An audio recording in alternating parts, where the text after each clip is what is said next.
제가 그 지난 본문을 할 때 오늘 다루는 본문과 연결해서 말하자면 낙심 시리즈라고 했죠, 그죠?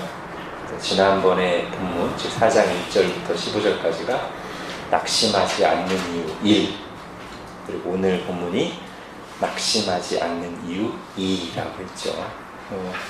제가 임의로 붙인 것은 아니고 4장 1절에 낙심하지 아니하고가 나오고, 오늘 본문 16절에 낙심하지 아니하노니로 시작하고, 중간에도 8절에도 낙심하지 아니하며 이렇게 나와서 그렇게 생각할 수 있다고 했습니다. 여러분, 바울이 이렇게 거듭 낙심을 말하는 이유가 뭐겠습니까? 바울을 너무 슈퍼맨으로 보지 않기 위해서, 여러분, 만약에 바울 머릿속에 낙심이라는 단어가 아예 없었다면 이렇게 반복해서 낙심이라는 말을 쓰지 않았을 거예요. 그죠? 낙심될 만한 상황들을 많이 만났고, 실제로 바울 속에서 낙심과의 싸움이 아주 치열했을 것 같아요. 아주 치열했을 겁니다. 그 가운데서 이제 하나님 주신 은혜로 그 낙심을 이기는 믿음의 사실들을 붙잡으면서 이런 얘기를 했을 거예요. 그죠? 마치 그 고린도서 1장에 어떤 단어가 10번이나 나와요? 위로라는 말, 그죠? 그리고 그 위로라는 말 10번 나오듯이 또 어떤 단어도 10번 나오죠? 환난 또는 그 환난과 거의 같은 뜻을 가진 단어도 10번 나온다고 했죠, 그죠? 바울이 실제로 환난을 겪었고 수없이 거기에서 하나님 주신 위로를 경험해서 그 마음에 위로라는 말이 가득 채우고 있기 때문에 위로라는 말을 했듯이, 여기서 바울이 계속 낙심을 반복해서 얘기하는 이유는 낙심되는 상황을 반복해서 만났고, 바울 속에서 낙심과의 싸움, 낙심의 늪에 빠지지 않기 위한 싸움이 아주 치열했기 때문에 이 말을 한 거란 말이죠. 그러면서 낙심하지 않는 이유 두 가지로 지난주와 이번 주 살펴보는데, 지난주 살펴본 건 이거였죠. 낙심하지 않는 이유가 우리가 하나님께 긍휼을 입어서 하나님께로부터 이렇게 귀한 직분을 받았기 때문에 낙심하지 않는다. 그건 이제 지난주 우리가 배운 어떤 말씀과 연결되니까 7절, 하나님이 얼마든지 질그릇을 통해서 정말 자격 없는, 연약한, 깨지기 쉬운 질그릇을 통해서 영광을 받으시기로 작정하시고 질그릇을 사용하시기 때문에 내가 나의 질그릇 같음을 발견할 때 낙심하지 않겠다. 하나님이 이거 질그릇이네 하고 집어 던지지 않으시고, 질그릇을 통해서 영광 받으시기로 작정하시고 써주시기 때문에 나의 질그릇 됨에 대해서 내가 낙심만 하고 있지는 않겠다, 이렇게 말하는 것이죠. 그러고 보니까 제가 숙제를 냈었는데 그죠? 우리 7절을 암송하기로 했었죠, 그죠? 우리 같이 한번 해볼까요? 자, 시작. 우리가 이 보배를 질그릇에 가졌으니 이는 심히 큰 능력은 하나님께 있고 우리에게 있지 아니함을 알게 하려 함이라. 고린도서 4장 7절 말씀. 네, 한 50%가 저랑 눈이 마주치고 10%는 안 그랬습니다. 다음 주에는 100% 이길 사람입니다. 자, 이제 오늘 본문은 이제 두 번째예요. 낙심하지 않는 두 번째 이유인데, 자, 우선 개략적인 관찰을 잠깐 보고 가겠습니다. 오늘은 뭐 관찰할 내용이 많진 않아요. 자, 지극히 크고 영원한 영광에 중한 것, 이것이 18절에는 이제 보이지 않는 것, 사실 똑같은 말들은 아닙니다. 똑같기 때문에 제가 밑줄을 쳐놓은 건 아니고요, 연결되기 때문에 밑줄을 쳐놓은 거예요. 그리고 이것은 5장으로 들어가면 하늘에 있는 영원한 집으로 표현되고 4절에서는 생명. 다 지금 부활과 관련이 있습니다. 오늘 주제인. 자, 그리고 2절에 보면 우리가 주목하는 것은 보이는 것이 아니요 보이지 않는 것입니다. 이게 이제 뒤에 가면 보이는 것은 이제 보는 것으로 연결되고 보이지 않는 것은 제가 뭐에 위치를 쳐놨습니까? 믿음에 위치를 쳐놨어요. 그죠? 오늘 본문에서는 이 부분이 아주 뚜렷하게 나타납니다.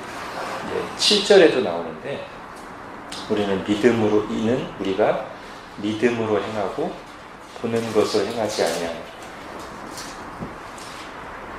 믿음은 보이지 않는 것을 보는 것입니다. 이상한 말이지만 우리가 보이지 않는 게 뭐죠?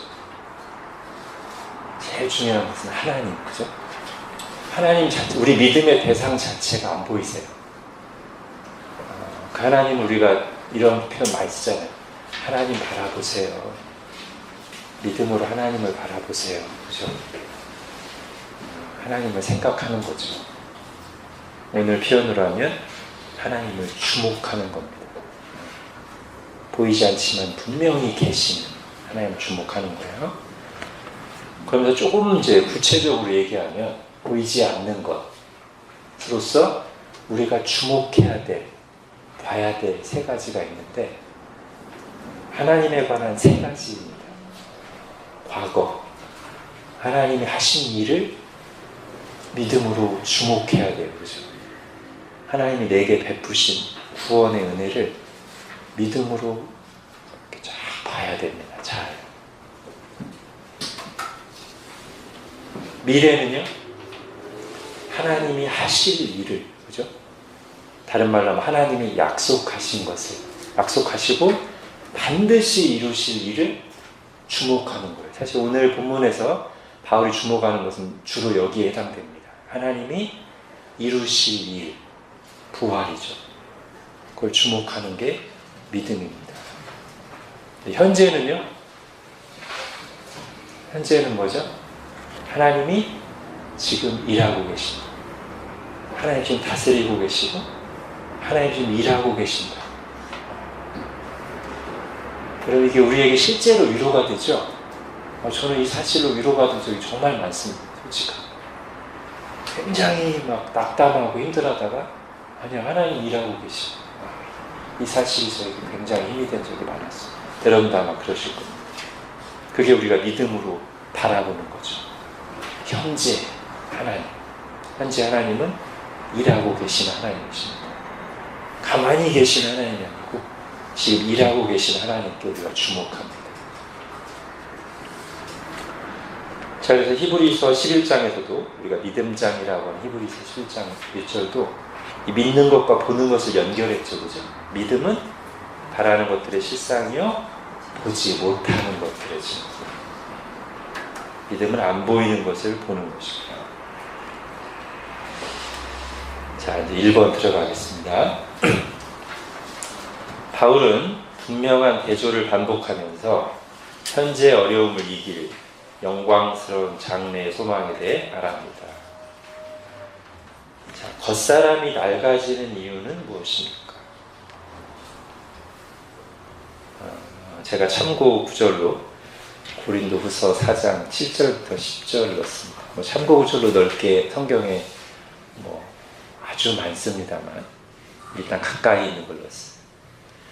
자, 여기에 보면 우리 자신을 뭘로 비교했냐면 아까 앞에서 많이 했지만 질그릇, 그죠? 자, 우리가 겉사람이 낡아지는 이유 근본적으로 우리가 질그릇이기 때문에 그렇습니다. 다이아몬드면 잘 안 낡아질 텐데 아니면 정말 낡아지지 않는 막 특수 소재이면 잘 안 낡아질 텐데 질그릇은 금방 낡아지죠. 우리 자신이 질그릇이기 때문에 낡아집니다. 이사야 40장에 나온 대로 하면 모든 인생은 풀이요 그 영광은 꽃과 같아서 풀은 마르고 꽃은 시든다. 풀이기 때문에 마를 수밖에 없어요. 자, 그런데 조금 우리가 이제 구체적으로 생각하기 위해서 낡아진 이유가 근본적으로 좀 질그릇이기 때문인데, 낡아진 이유가 크게 두 가지가 있습니다. 첫 번째는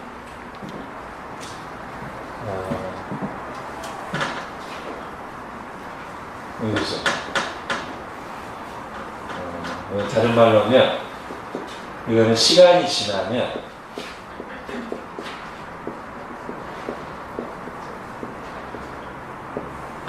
절로, 그죠? 이건 뭐 시간이 지나면 가만히 있어도 낡아집니다.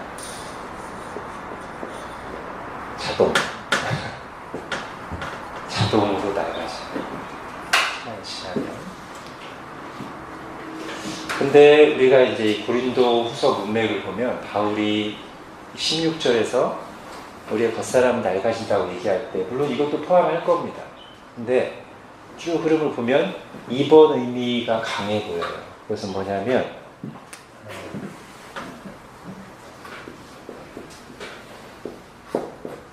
주를 위한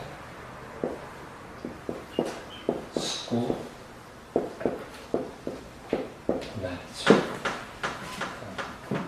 제가 그래서 4장 7절부터 10절까지 넣은 또 하나 이유는 질그릇이란 말도 있지만 8절, 9절, 10절을 보십시오. 사방을 우겨쌈을 당하고 답답한 일을 당하고 박해를 받고 거꾸러뜨림을 당하고 항상 예수의 죽음을 보며 짊어지고, 그러니까 겉사람이 낡아지죠. 그러니까 질그릇을 가만 놔둬도 시간이 지나면 점점 이렇게 낡지만 어디에 던지고 맞고 물을 쏟아붓고 하면 더 쉽게 망가지잖아요. 바울이 지금 그런 거예요. 원래 인간 자체가 시간이 지나도 절로도 쇠하지만 바울은 좀 더 적극적으로, 이건 자동이고요. 이건 능동이라고 보면 좀 되겠죠, 그죠? 능동적으로 주와 복음을 위한 수고에 자기를 헌신한 결과 더 낡아진 거죠. 아까 우리 찬양 부른 것처럼.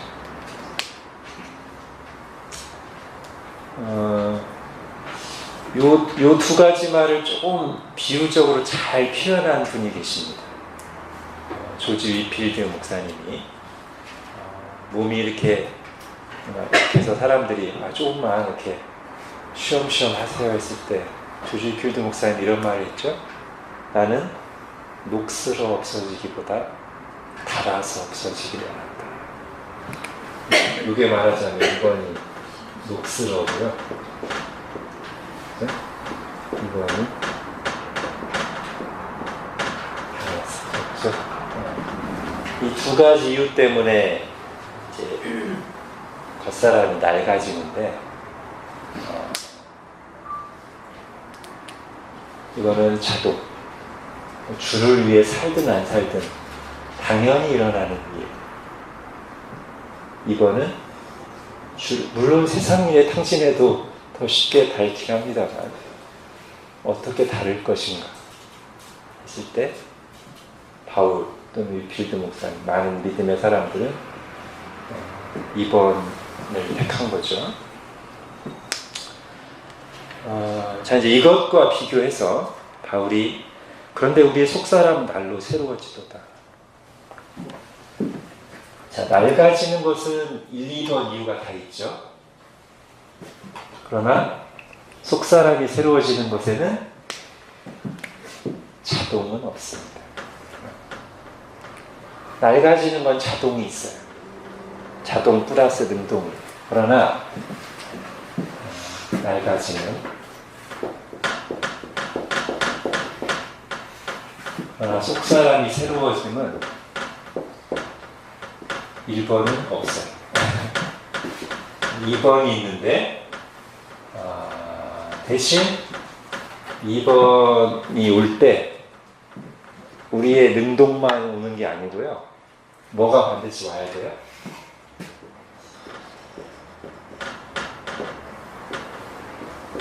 이게 와요. 이게 이제 속사람과 겉사람의 차이입니다. 겉사람이 낡아지는 것은 자동도 있고 그다음에 우리의 능동적인 게 많이 작용해요. 그러나 속사람이 새로워지면 자동은 없고 2번이 와야 되는데 당연히 주를 위해 살면서 오는 것인데 거기에는 은혜가 절대적으로 작용하고요. 그렇기 때문에 속사람이 새로워지는 것은 말하자면 일종의 이것입니다. 기도 제목. 겉사람이 낡아지는 건 기도 안 해도 돼요. 저절로든 능동이든 간에 기도 안 해도 돼요. 그러나 속사람이 새로워지는 것은 노력만으로 되지도 않고요. 은혜가 필요합니다. 그래서 사실은 바울이 속사람이라는 단어를 가지고 기도한 게 있죠. 에베소서 3장에 가보겠습니다. 에베소서 3장에 보면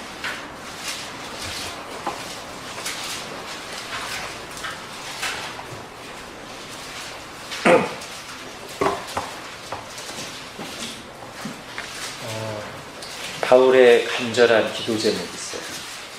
에베소 교회를 위한 또는 에베소 교회와 함께 이 편지를 받을 신자들을 위한 바울의 간절한 기도 제목. 자, 간절한 기도 제목이라는 게 어디 나옵니까? 15절. 에베소 3장 15절 보면 아버지 앞에 무릎을 꿇고 비노니, 그죠? 이게 이제 간절한 기도 제목이라는 걸 보여주는 건데 그게 뭡니까? 16절. 그의 영광의 풍성함을 따라 그의 성령으로 말미암아 너희 속사람을 능력으로 강건하게 하시오며. 이거죠. 오늘 우리 나온 속사람은 날로 새로워지는 겁니다. 여기 뭐가 작동해야 돼요? 성령으로 말미암아가 작동해야 돼요. 그죠? 그래서 제가 오늘 요약할 때 그렇게 넣은 겁니다. 우리의 겉사람은 점점 낡아지지만 성령님께서 역사하실 때 믿는 사람들의 속사람은 날로 새로워집니다. 라고 한 표현이 여기서 이제 가져온 거예요. 자, 성령의 능력. 그래서 우리가 이제 이렇게 정리합니다. 속사람에 새로워지는 것은 결코 자동적으로 되지 않으며 하나님의 은혜로 되고 그러므로 우리의 간절한 기도 제목이다. 물론 기도만 하고 있다고 되는 건 아니고요. 기도하면서 이 2번을 해야죠. 2번. 주를 위한 수고와 고난의 삶을 적극 감당하면서 기도할 때 성령님께서 우리의 속사람을 강건하게 하시고 새롭게 하십니다.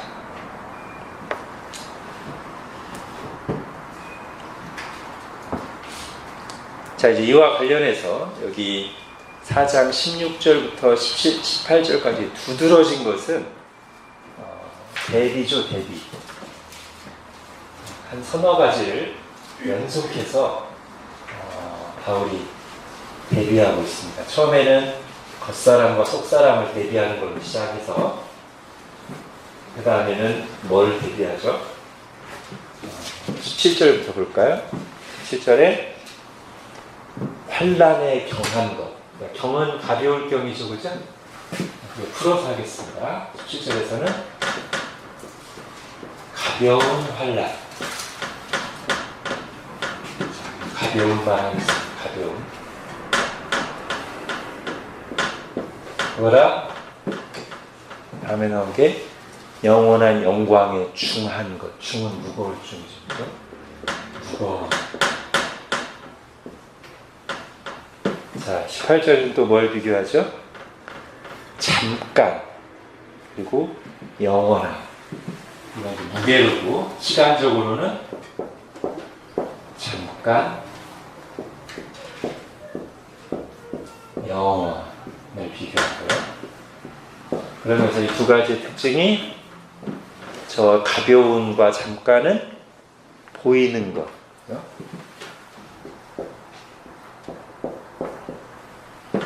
무겁고 영원한 것은 보이지 않는 것. 자, 이렇게 대비하고 있습니다. 물론 여기에 같은 라인으로 포함되자면 여기에 이제 겉사람이 들어갈 수 있겠죠, 그죠? 겉사람 또는 그 겉사람이 받는 고난과 어려움들은 가볍고 잠깐으로 보이는 것이고, 그 속사람 또는 그 속사람이 나중에 있게 될 영광은 이제 무겁고 영원하고 보이지 않는 것일 텐데, 이제 하나씩 해보겠습니다. 여기서부터. 우리가 바울의 말을, 바울이 가벼운이라는 말을 썼다고 해서 가볍게 받으면 안 됩니다.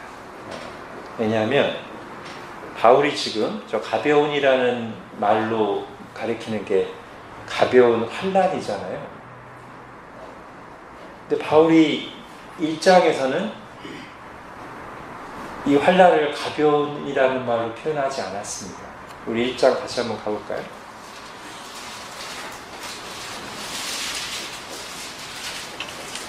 1장 8절에 가보십시오. 여기 이제 환난이라는 단어가 나오는데, 형제들아, 우리가 아시아에서 당한 환난을 너희가 모르길 원하지 않는데 힘에 겹도록 심한 고난을 당하여 살 소망까지 끊어지고 사형 선고를 받은 줄알다. 이게 가볍다는 말에 어울리나요? 전혀 안 어울리죠, 그죠? 그냥 굳이 여기뿐 아니라 이제 고린도 후서에는 바울의 고난 리스트가 이제 4번 나오는데 뒤로 갈수록 심해져요. 11장에 가면 이제 제일 많이 나오는데,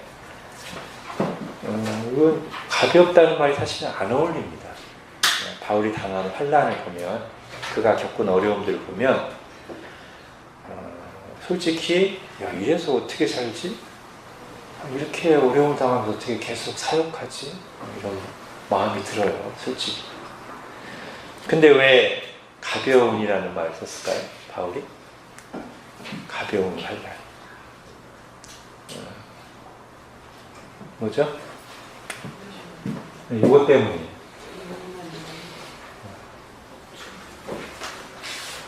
이거와 비교할 때 상대적으로 가벼우네요, 그죠? 이 말을 써요. 상대적으로. 비교적. 이게 만약에 없었다면 이건 굉장히 무거운 건데, 이게 너무 무겁다 보니까, 원래 바울이 겪은 환난은 다른 사람들이 도저히 들 수 없는 굉장히 무거운, 일반 사람들이 들으려고 할 때 막 꿈쩍도 하지 않을 정도로 무거운 거였는데, 이게 이만하다 보니까 상대적으로 가볍다. 로마서 8장에는 이렇게 돼 있습니다. 생각하건대 현재의 고난은 장차 우리에게 나타날 영광과 비교할 수 없도다. 개역 개정은 이렇게 돼 있고요. 개역 성경에 여기에 뭐가 들어가 있죠? 좋기까지 들어가 있어요, 그죠? 좋기 비교할 수 없다. 그러니까 비교 불가 수준이라는 거예요. 장차 우리가 누릴 영광, 우리가 부활과 함께 누릴 그 하나님 나라의 영원한 영광에 비하여 볼 때, 현재 고난이 아무리 크다 손 치더라도, 무거워 보인다 치더라도 가볍다.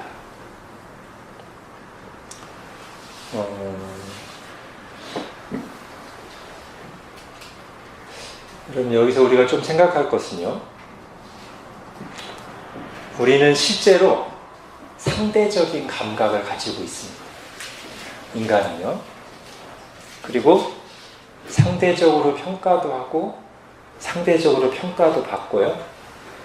거기에 영향을 많이 받는 게 우리들입니다. 그렇죠.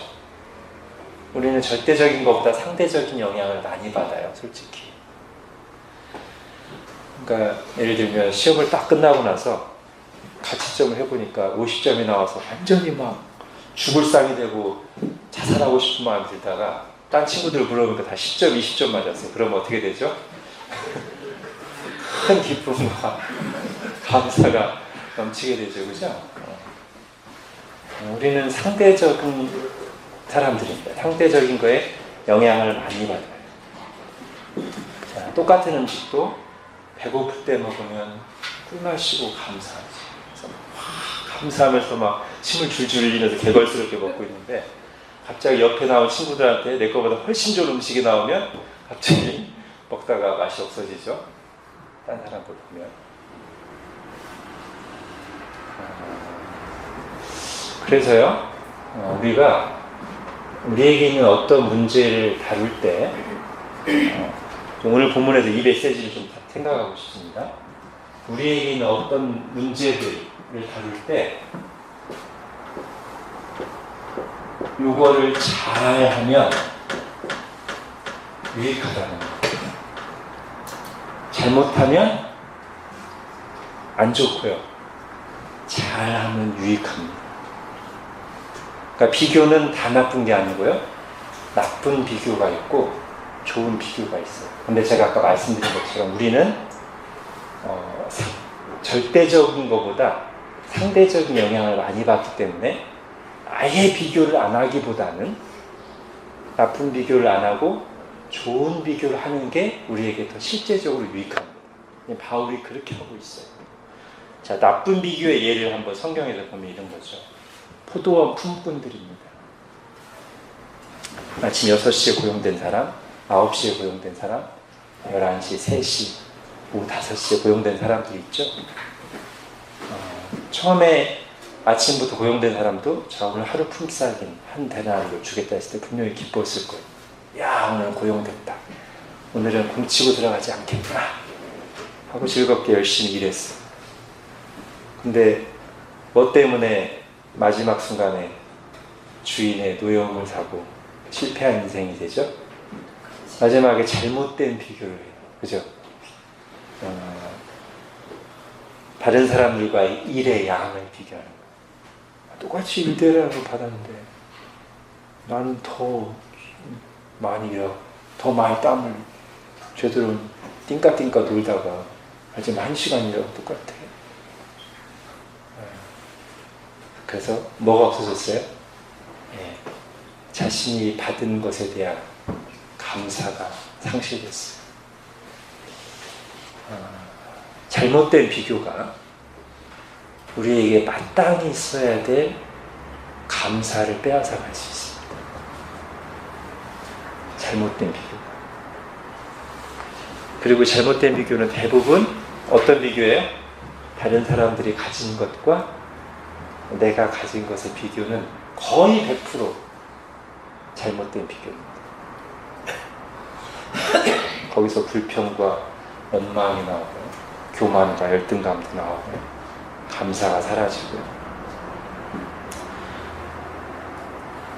그렇기 때문에 이 비교도 꼭 좋은 건 아니에요. 저거랑 이 지금 포도원 품꾼이랑 반대로 그러면 거꾸로 해서 나보다 못한 사람들과 비교하면서 상대적인 위안과 감사를 누리는 건 어때요?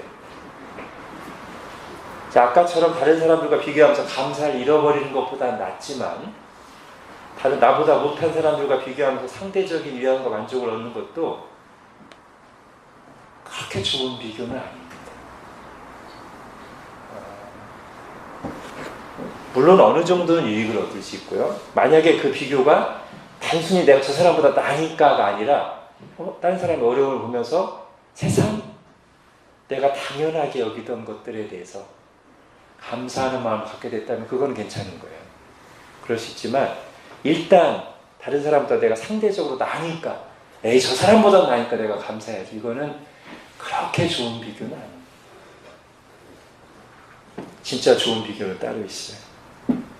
오늘 본문에 나온 거 뭐죠?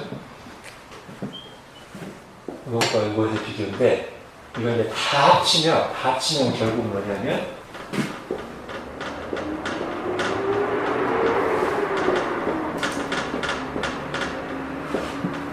이것은 다른 말로 하면 장래에 하나님이 주실 것, 구체적으로 부활과 영원한 하나님 나라죠. 이 비교는 바울이 즐겨하는 비교고요. 바울은 저 비교를 통해서 낙심을 이겨내곤 했습니다. 아까 로마서에서도 현재의 고난은 장차 우리에게 나타날 영광과 비교할 수 없다. 근데 비교를 했어요, 바울이. 비교하면서 상대적으로 지금 내가 아무리 어려워도 장차 우리 영원한 영광에 비할 수 없다.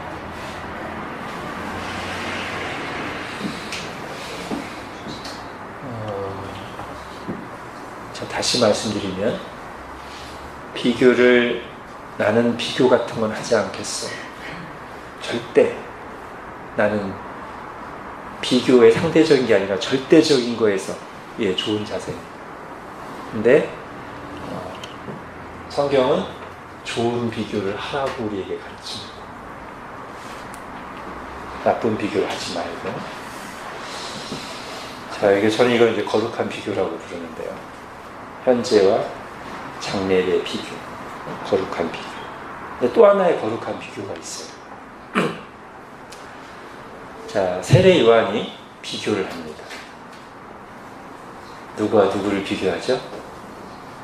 자기 자신과 예수님을 비교합니다. 그리고 그 비교가 나오는 본문은 굉장히 아름다운 본문입니다. 두 번 정도 나오죠. 한 번은 사람들이 요한을 막 높여요. 요한이 얼마든지 다른 사람과 비교했을 때 교만에 빠질 수 있는 위치였어요. 요한이. 그죠? 30세 나이에 온 이스라엘이 요한을 주목하고 있었어요. 요한을 추앙했습니다. 수많은 사람들이 요한 앞에 나와 무릎을 꿇었습니다. 요한의 말 한마디에 사람들이 울고 웃었습니다. 그러니까 사람들과 비교했으면 요한이 굉장히 교만해질 수 있는 위험한 상황이었는데, 요한의 비교는 예수님과 자신을 비교하면서 한없이 높으신 예수님에 비교해 볼 때 나는 그분의 신발끈을 풀기도 감당할 수 없다. 즉 그분의 종이 되는 것조차는 나에게 버거울 만큼 그분은 높고 위대하시는, 나는 그분 앞에 너무나 하찮은 존재다. 이 비교가 요한을 요한되게 했습니다.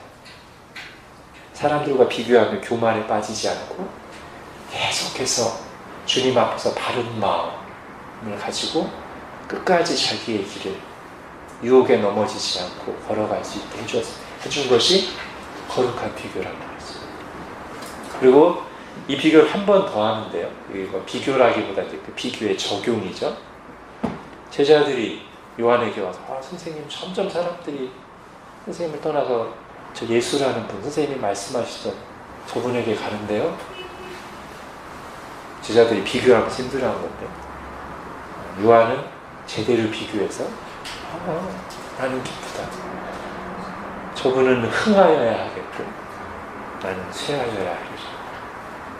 비교의 결과 그분은 한없이 높고 나는 그분 앞에 신발끈 풀기도 감당하지 못한 하찮은 존재니 그분이 영광 받으시는 건 너무 당연하고 그게 내 기쁨이고, 내가 혹시라도 그분을 가릴까 봐 나는 점점 사람들이 잊혀지고 작아지는 게 당연하고 나에게 기쁨이다. 자, 우리도 마찬가지죠. 아까도 제가 말씀드렸듯이 사람들과 비교하는 것은 거의 대부분 나쁜 비교입니다. 잠깐 나에게 유익을 줄지라도 그렇게 건강한 건 아닙니다. 하나는 우리 자신을 비교하자면 우리의 현재와 우리의 장래를 비교해야 되고, 또 하나는 하나님과 나, 예수님과 나를 비교하는 거예요. 그 결론은 항상 뭡니까? 하나님은 너무나 크고 그분 앞에 나는 너무나 하찮고 작은데, 그런 나를 위해서 자신을 내어주신 예수 그리스도를 생각할 때 감사와 찬양이 있는 것이죠. 그렇죠? 그리고 바로 그 하나님과 앞에서의 나를 생각해야만 사람들과의 비교 속에서 교만의 늪에 빠지거나 낙심의 늪에 빠지는 곳에서 자유로울 수가 있습니다. 우리는 거기서 자유롭지 못할 때가 너무 많잖아요. 그렇죠? 사람들과 비교가 우리를 얽어매잖아요. 진정한 자유는 예수님 앞에 나아가서 그분 앞에서 나를 발견할 때, 오늘 비유라면 예수님과 비교할 때, 사랑과 비교하는 거예요. 사랑과는 비교할수록 매여요. 예수님과 비교할수록 자유로워집니다. 자, 두 번째 이거죠. 자, 이것도 사실은 상대적인 거예요. 왜냐하면 여러분 바울의 고난 리스트를 보면요, 바울이 그냥 그의 사역 한 30년 전후 되는 그의 사역 기간 동안에 한때만 고난을 겪은 게 아니에요. 그죠? 예수님을 믿고 난 이후부터 죽을 때까지 사실은 고난을 겪었고요. 그는 그 고난에 적극 들어갔어요. 수고하고 헌신했습니다. 그런데 바울이 1, 2년 겪은 고난도 아니고 수십 년 겪은 고난을 말할 때 잠깐 모르겠네. 잠깐. 이것도 뭐 때문에 그래요? 네, 이것도 상대적인 거예요. 요거랑 비교했을 때. 영원히 비교했을 때 지금은 한점에 불과하다.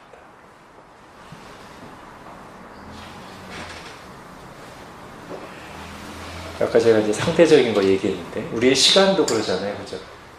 우리의 시간적인 느낌도 상대적이잖아요. 내가 막 좋아하는 시간, 좋은 것을 기다리는 시간은 빨리빨리, 좋아하는 시간은 빨리 가고 나쁜 것을 기다리는 시간은 빨리빨리 가잖아요. 그죠? 나쁜 거는 그 시간이 굉장히 길게 느껴지고 좋은 것을 기다리는 시간은 또 길게 느껴지죠. 상대적으로. 바울이 지금 상대적으로 얘기하는 겁니다.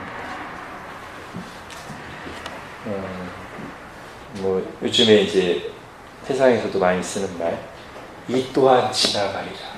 그죠? 어느 정도 여기에 좀 적용되는 것 같아요. 그죠? 이 또한 지나가리라. 근데 바울이 하는 말은 잠깐이면 지나가리라. 뭐에 비하면? 우리가 장차 살 영원한 삶에 비하면. 이 땅에서 삶은 그야말로 잠시 들른 나그네의 삶입니다. 고난뿐만 아니에요, 사실. 고난뿐만 아니고 이 땅에서 누리는 영광도 이렇게 봐야 맞아요. 그죠? 아까 우리 이사야 40장에 선 게 이거잖아요. 모든 인생의 풀이요, 그 영광은 풀의 꽃과 같으니 풀은 마르고 꽃은 시든다. 여호와의 바람이 불면 순식간에 시들고 없어진다. 그러니까 이 땅에서의 누리는 잠깐의 영광에 너무 집착하고 취할 필요도 없고 이 땅에서 겪는 어려움에 너무 그것이 전부이고 영원할 것처럼 짓눌리고 낙심할 필요도 없다. 여러분 사실 무너지는 이유를 한번 생각해 볼까요? 우리 마음이 무너지는 이유는 언제 무너집니까? 요 고난 때문에 요게 없을 때 무너지는 것 같아요. 그죠? 오랫동안 어려움을 겪을 때 그 어려움이 힘들어서도 그렇지만 이제 미래가 안 보일 때 무너지거든요. 그죠? 언제까지인가 도대체 이러면 우리가 무너지잖아요. 근데 그거를 상대적으로 작게 느껴지게 하는 게 바울에게는 이거였습니다. 바울이 30년간 계속 사람들로부터 비난을 받고 박해를 받고 육체적으로도 어려움을 겪고 했는데 바울의 눈은 계속 여기를 바라봤습니다. 자, 그래서 이것을 표현할 때 바울이 그런데 저 가볍고 잠깐인 고난 또는 현재의 삶이 문제는 눈에 보인다는 것이고 그것이 우리 곁에 가까이 있다는 것이고 저 무겁고 영원한 것은 눈에 안 보인다는 것이죠. 그러니까 뭐가 필요해요? 믿음이 필요해요.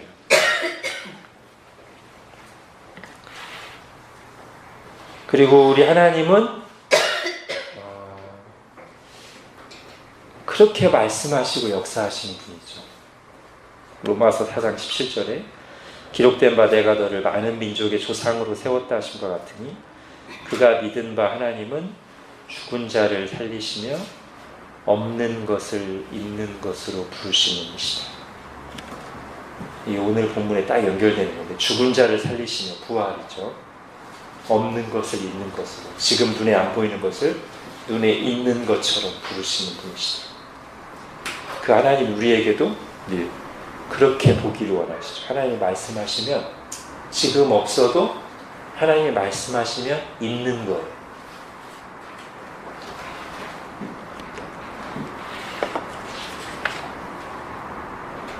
자, 그러면서 바울이 주목한다는 표현을 썼습니다. 주목. 이게 다 이제 보는 거랑 연결되는 건데 주목은 그냥 보는 게 아니죠. 좀 이렇게 뚫어지게 보는 거죠. 뚫어져라고 집중해서 보는 건데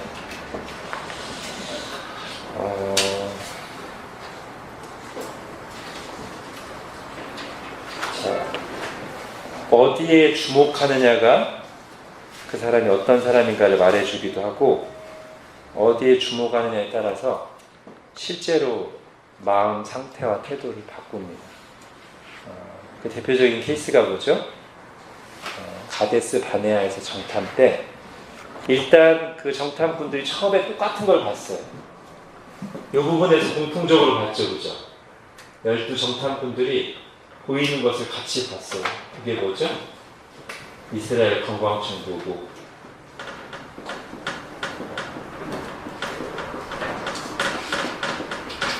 뭡니까?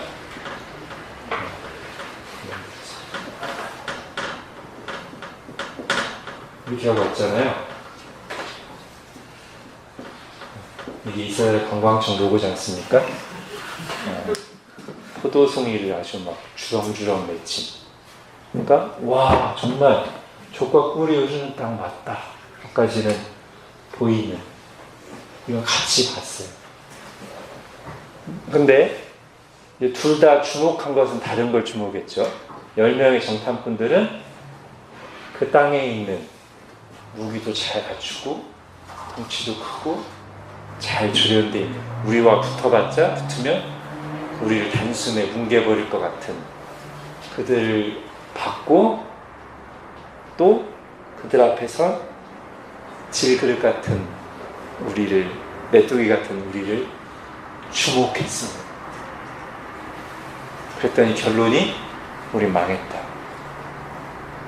그래서 나오는 것은 원망과 불평이었습니다. 감사를 상실했습니다. 이제 2명의 정탐꾼은 여기까지 똑같이 봤는데 그야말로 이제 보이지 않는 것을 주목했죠. 그것은 뭐죠? 하나님의 말씀이죠. 하나님의 말씀이 저것은 너희들의 땅이다. 그래서 그걸 봤어요. 아, 저 땅은 우리 땅이 될 것이다 라는 걸 봤어요. 그러고 보니까 이게 더 현실로 와닿는 거죠. 야, 이거 이제 우리 거 되는 건데 우리가 지금 싸우기만 하면.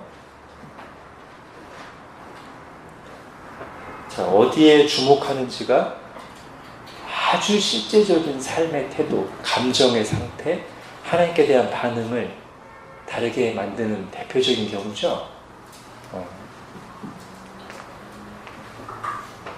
그래서 우리도 생각해야 됩니다. 우리가 지금 주목하는 거. 요즘 우리의 주목을 집중시키기 위해서 세상이 만들어내는 영상과 메시지가 너무 매혹적이고 이게 끄는 힘이 있어서 우리가 좀 주의해야 돼요. 때로는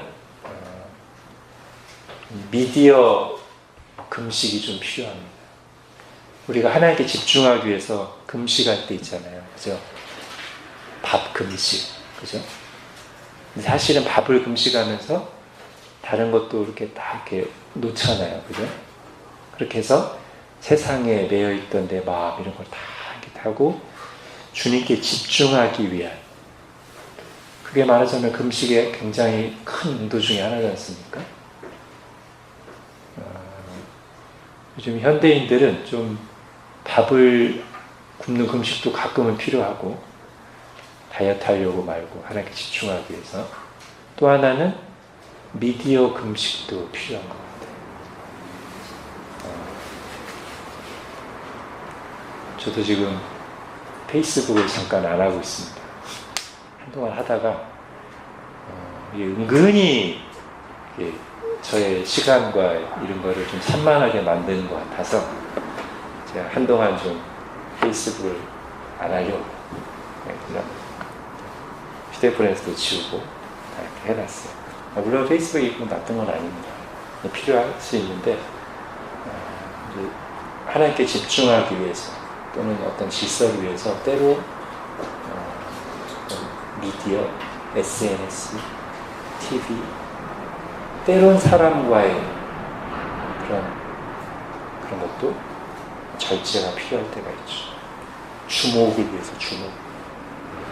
내가 특히 많이 좀 흐트러져 있다고 생각한다면, 하나님께 주목하고 있지 못한 삶이 지속되고 있다고 생각한다면 그 주목을 위해서 다른 걸 잠시 끊거나 절제하는 결단도 필요합니다.